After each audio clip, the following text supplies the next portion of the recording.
Ecclesiastes, who's often referred to as one of the as the wisest man in the world, said that there's more wisdom to be found in the house of mourning than there is to be found in the house of mirth or celebration. And today we look at a guy named Job, and we're going to listen to the testimony of a courageous woman named Lisa, who are going to share the depth of pain that has come into their lives. Job, when you come to the chapter that we look at this morning, we meet a man who just breaks, who falls, and he screams to God from the pit of despair, in my opinion. He cries out to God in great agony. He's been hurt in every possible way that a person could be hurt, and as time begins to eat away at him, he gets to the depth where he can't handle it anymore. And he says some things that we're going to be looking at for the next 4 or 5 weeks. He struggles with God in a very intimate and personal way. And it's all because of the pain and the suffering that God allowed to come into his life. We all find ways to deal with our pain, don't we? We all deal with it in different ways. We deal with it with drugs. Some of us turn to sex and think somehow in some crazy way that sex is a power thing that enables us to heal our own hurts through this thing some way, and it becomes an ugly weapon against others. We turn to drugs, or we turn to food, or we turn to, you name it. All of us deal with our pain in a variety of ways. But the truth is, our pain and our hurt can only be adequately dealt with as we work out our intimate relationship with God. Because that was our purpose. That was why God created us. God created us to have an intimate, personal relationship with him. He wants us to know him. And when Jesus was asked what was the most important thing in life, Jesus replied and says, love God. That's first. I want you to love God. And you and I, we were made to love God and to worship. That's not easy to do, is it? All the time. Do you know what Satan's most powerful weapon to destroy our purpose in life is? Pain. Suffering. That's why when Satan came to God and said, no wonder he loves and worships you in this good little fairy tale life that you've given him. Everything's going good. He's got everything he wants. Everything is fine and dandy. He has the most kids, the most wealth, the best house. Everything is going well for him because you've hedged him in. And that's the phrase that he used. It means that you have walled him in with yourself so that no one can get through you to him. You have hedged him in. You have protected him in such a way. And that's why he's fulfilling his purpose in life of loving and worshiping you. Let me have him. And God says, okay, but you cannot touch his body. So if Satan has all this freedom to do anything what he wants, what does he choose to do? Hurt him. Why does Satan hurt him? Because pain is his most powerful weapon in distracting us from the purpose that God has, for which God has created us. To love him and to worship him. And so he hurts him. Well, Job does pretty good after that first round of attack, doesn't he? Holding on to his purpose of life. His purpose is to worship God. He continually does this. We read in the first chapter, he's a continual worshiper. And even after the first round, he comes out of it pretty good. He says, naked came I from my mother's womb. Oh well, naked to it I will go. The Lord gives and the Lord taketh away. Blessed be the name of the Lord. And he falls on the ground. And what does he do? Worships. The text tells us. He worships. Well, Satan goes back for a second round. And God allows him a second round, but tells him he cannot kill him.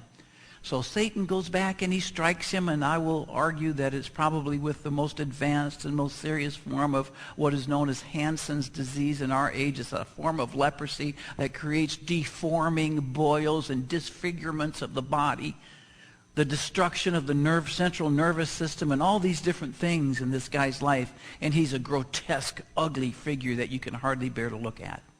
His friends can't even meet him, his eyes. He has to tell his friends to look at him, because they can't bear to stand what he's going through. He is this grotesque figure. And his wife comes to him. By the way, let me say something else about his wife.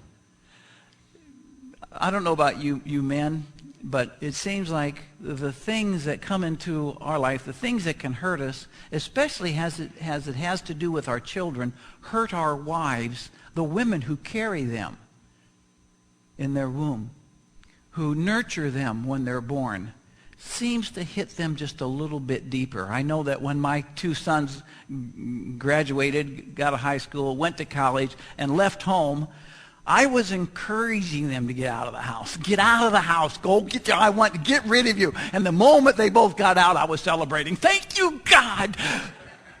And my wife wept for weeks. I had to minister to my wife for weeks to get her back up, because the umbilical cord is very difficult to cut. Women feel these things with their children so much deeper than men do. I suppose it has something to do with the Genesis passage that says that when a man marries, for this reason a man shall leave his father and mother. See, a man can leave his father and mother without too much hurt and cleave to his wife. It never says that about the wife, by the way. My dad used to say to me all the time, my son is my son until he finds him a wife, but my daughter remains my daughter for her entire life. And that was true with my sister and my parents, where my brother and I, we did our own thing. We went our own way. I cleaved to my wife, and I spent most of my first 20 years away from home and with little concern. So my point is that I want to be a little bit more compassionate on this woman, because you see what Job suffered, she suffered probably more deeply in a lot of ways because of the way she was made by God. And after the last service last week, Libby Sweeney came to me, and she gave me some interesting insights on Job's wife. I asked the question last week, why, if Job could do anything that he wanted, kill his children, why didn't he take Job's wife? I mean, I suggested that Job might have wished that he had. But you see, in the first marriage vows, it says, this is now bone of my bone. This is now flesh of my flesh. And when Jesus commented on that passage in Matthew chapter 19, he said, what God has joined together, no man can tear apart. The two are no longer two, but they have become one. And therefore Satan could not strike his wife, because he would be striking Job. And God said, no, you cannot touch his person. So it may have been that way, but she suffered deeply with this, and it seems like we feel her pain as she says, and I might argue that it's a call for them to share the end of life together. Let's give it up. Let's curse God and die. And Job responds to her, not harshly. I don't think this is a harsh rebuke. No. He doesn't call her a fool, by the way. He says, that's speaking like a fool. That's speaking foolishly.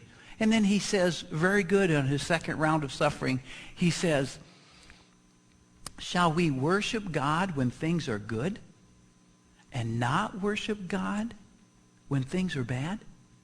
That's not the way we are. Well, then God leaves Job to suffer. And if you ladies are in Jennifer's class, you'll see that Jennifer suggests that there's a matter of months that pass by, and I think she's right.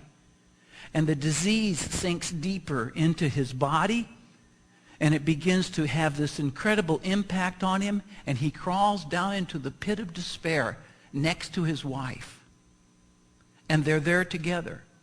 And they begin to have these thoughts that Satan is planting into their mind. These thoughts of depression and discouragement, and you probably are familiar with the kinds of thoughts.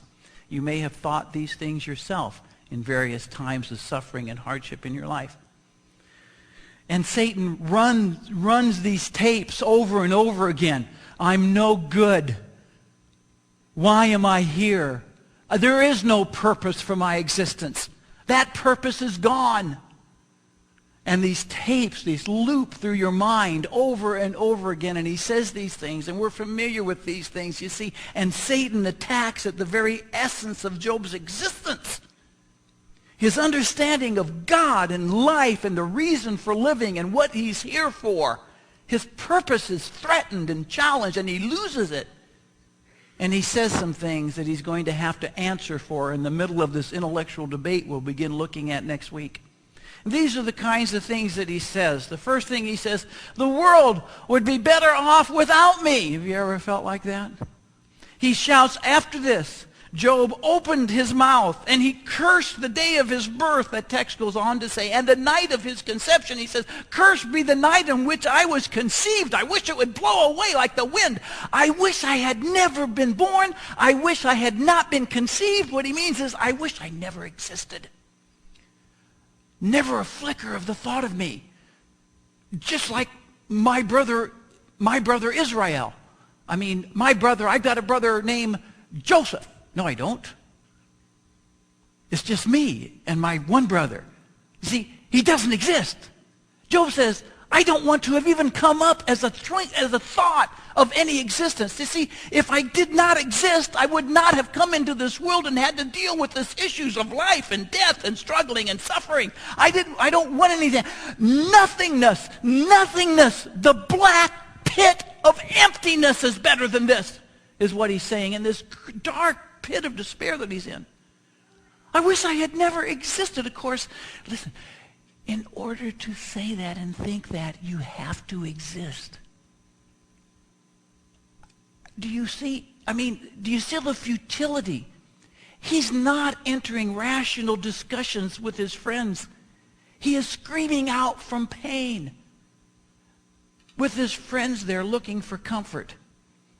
So he goes on and says, well, then if I could not be nothing, if it's impossible for me to be nothing, then I wish I would never have been born. Why didn't I die at birth? And that's point number 2. I would be better off without me. The world would be better off without me. You see, I have no purpose. I contribute nothing to the world. I have brought nothing into the world. I'm taking nothing out of the world. The world is sitting here, is going on as if I never was. It would have been better off without me. I don't know if people who have gone on to eternity get the view to look down on us now and to see what we're doing in this life now, but I like to think we do. And I like to think that 5,000 years later, Job is looking down from heaven to Blair, Nebraska, halfway around the world, and he's seeing that we are spending all this time looking at his life and his suffering as a means of encouraging us now. And he says, I was born for no purpose. There is no good in what I went through. I have accomplished nothing. You think Job's life was purpose? Imagine the people over the last 5,000 years who've been comforted by the story of Job's suffering. The world would be better off without me. Wrong, Job. And listen, wrong. Wrong. Wrong. You have no idea what God has done through you in the lives of other people. The world is not better off without you. And you are not better off without you. Job goes down now. Why did I not die at birth? Come out from the womb and expire. From what I understand, the scholars say that the mortality rate of infant births at that time was incredibly high because of the low state of modern medicine. And that there are many of them. We see some examples of that in the scriptures where they die in childbirth. Either the wife or the baby dies in childbirth. And he looks around and he sees that maybe a neighbor lost a child in childbirth, and yet he's allowed to live. And he wonders, what purpose is that? Why should I have been allowed to born? Why didn't I be cut off at the womb? Why didn't I die at birth and somebody else be able to live a life? Look at all this. Not only do I wish I'd never existed, I wish I'd have died when I was conceived, because they have this concept. He had this idea of going to Sheol, the place of the departed, the dead in that day. Sheol, that was a neutral place. There was nothing. There was no joy, no thrills, no pleasures, but there was no pains. There were no rewards. There was no punishment. The grave is this terribly neutral place. If I could not exist, then why can't I go to the place where I will feel nothing? Why did I have to be born into a world with this pain and this suffering and this misery? Why? Why is light given to him who is in misery, Job cries out in verses 20 and 21. And life to the bitter in soul, who long for death, but it comes not. And dig for it more than for hidden treasures. I don't want to live. I don't want to be here. I wish I'd have never existed. I wish I'd have died at childbirth. Now let me get real personal. It's not about the world around me. It's not about me. It's about you. You have been against me. You have deserted me, God. And that's what he cries out in number 3. Why is light given to the man whose way is hidden, whom God has hedged in? Same word. Same phrase that Satan uses to complain to God because God has hedged Job in. And in that context, Satan is saying, you hedged Job in with you, and nobody can get through Job because you're there. You are his defender. You have the sword. No one can touch Job because you're there. Get out of the way, and let me show you what he'll do. You think he'll worship when I get done with him? And so Job says, you've hedged me in without you. And you've left me at the mercy of my enemy. You've deserted me. I have no protector. I have no one to guard me against the evil. The evil comes on me one after another. Pain, more pain, more pain, more pain. There's no end to this pain. And why? You have left me. Not only have you left me, you brought it on. Point number 4, God, you're my enemy, and I am to worship you? Look at what he says. Why is light given to him who is in misery, and life to the bitter of soul, who long for death? But it comes not, and dig for it more than for hidden treasure, who rejoice exceedingly and are glad when they can find the grave. What is this? You see, only thing I want in life is to die. And you're up there looking at me like a 10-year-old boy in the sun with a magnifying glass on an anthill, smirking as we squirm under the pain as you bring to us. And all we want to do, even humans will not let the animals suffer. Even humans will kill those and take them out of their misery, but not you. You laughing at me in the middle of my pain. You're looking at me and you're smirking and you're laughing. You, God, you've left me. You've brought it on me. Worship you? Never. You ever felt like that? Have you ever been hurt like that? All I want to do is die. God, let me go. Watch this.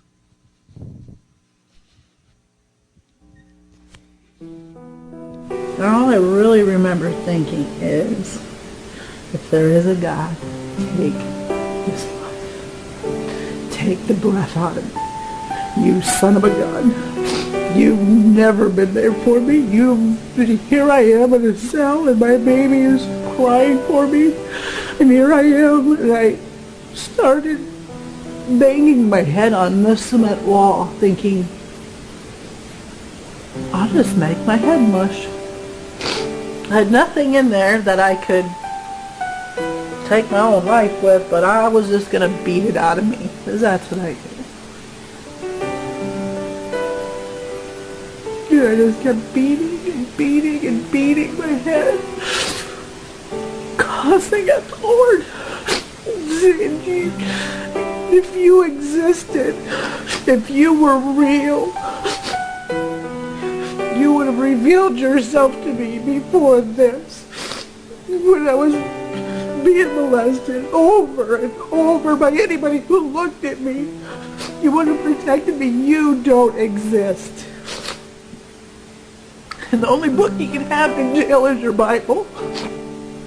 And I threw it, and I wanted to start ripping the pages out of it.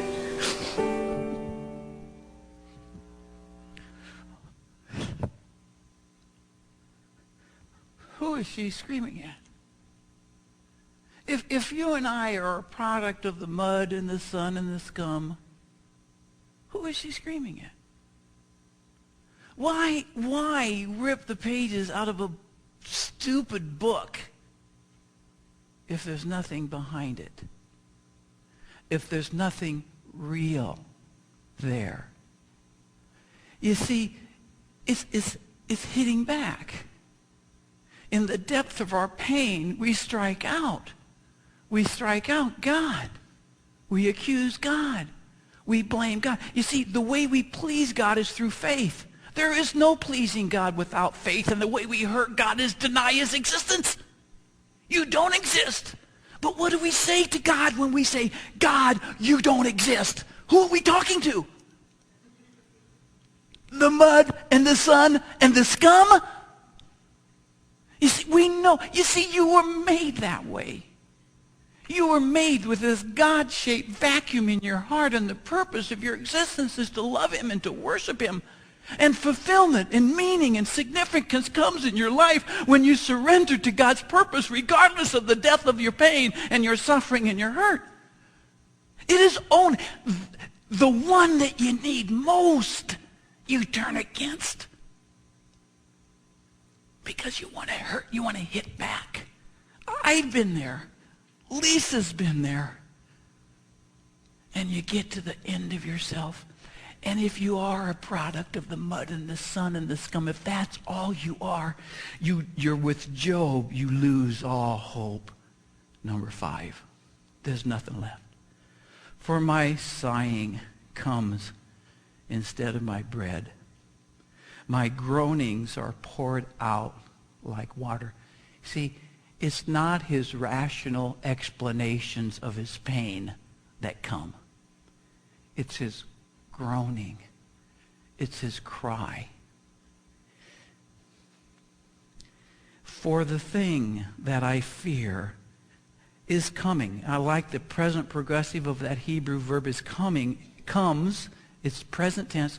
Is coming upon. What is the thing that Job feared most? Well, let me put it this way. What is the only thing in the book that Job says he was afraid of? That his children cursed God in their heart. That which I am afraid of most is coming upon me. You see, Satan's contest that God, he will curse you to your face. And Job now, he and his wife going through the depth of this pain for the thing not fulfilling my purpose, not being who you made me to be, not experiencing my walk, my time with you. That which I feared most is coming upon me. And what I dread is befalling on me. You see, I have no more peace. I have no more quiet. I have no more rest. Only trouble and suffering. And I'm afraid I'm going to lose it. And that's the way it ends. Shall we just close? For 30-some chapters, his friends are going to come alongside of him and argue rationally to help intellectually explain the reason he's suffering. I cannot imagine sitting down with Lisa Wheeler and explaining to her with rational arguments why God let her suffer like that. Can you? What will you say? How will you respond to that? There's nothing that we can say. And if friends are going to go through all the things that you and I have said, all the things that we've thought, all the things that we've done as we've confronted a person that's so grotesque with suffering of God you can't even look at them. So sick. So overwhelmed with pain. And we rationalize. For 2 sermons we'll look at those things. And then we're going to look at Elihu. Elihu is going to talk about a redeemer, a mediator, who will stand between me and God and declare me righteous. That was 3 weeks before we get to him. But let me just tell you in closing what Isaiah says about this Redeemer. You all know who the Redeemer is. It's Jesus Christ. Isaiah tells us about this Redeemer. In Isaiah 53, he's called the man of sorrows. The man so whipped and so scourged that nobody could recognize him. He is the man of sorrows, well acquainted with grief. He knows what Lisa went through. He knows what Job went through. You see, he's been there. And he says to us, come to me, all of you who have lost your way, all of you who are weary and tired of hurting. I'll give you rest. Take my yoke upon you and learn from me, for I am gentle, not Eliphaz, Bildad, or Zophar. I am gentle and humble, and I will mediate for you, and I will restore for you your intimate walk with the God that you've turned away from in your pain, who now comes to win you back through his pain. Come to me, Jesus says. Come to me.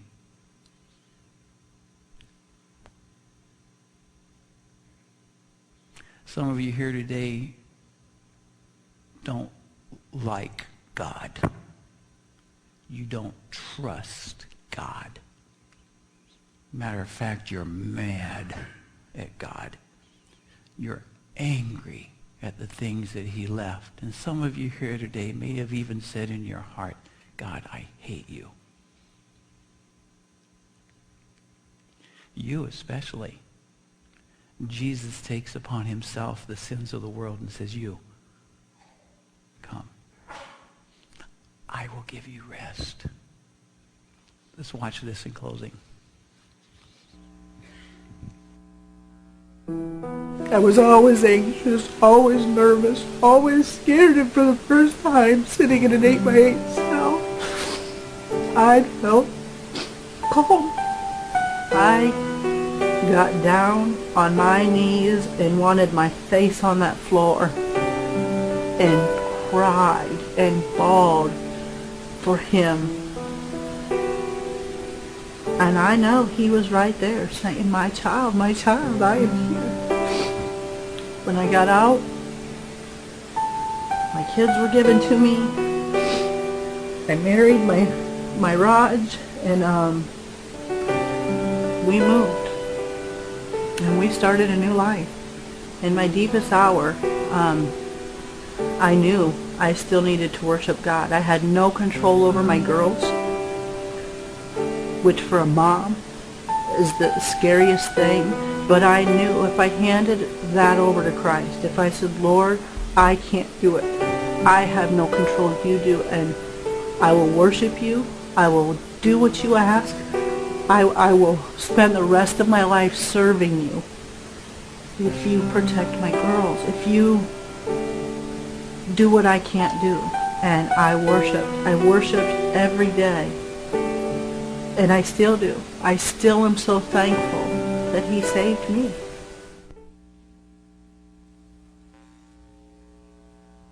In us, we thank you for the joy that we can find in Jesus Christ. And Lord, sometimes it's a hard message to enter the house of mourning and hurt. But Father, may we leave here wiser. May we have gleaned the truth of your deep love for us, and that you demonstrated that clearly on the cross of Calvary. Father, if there's anyone here who has not accepted Jesus Christ, I pray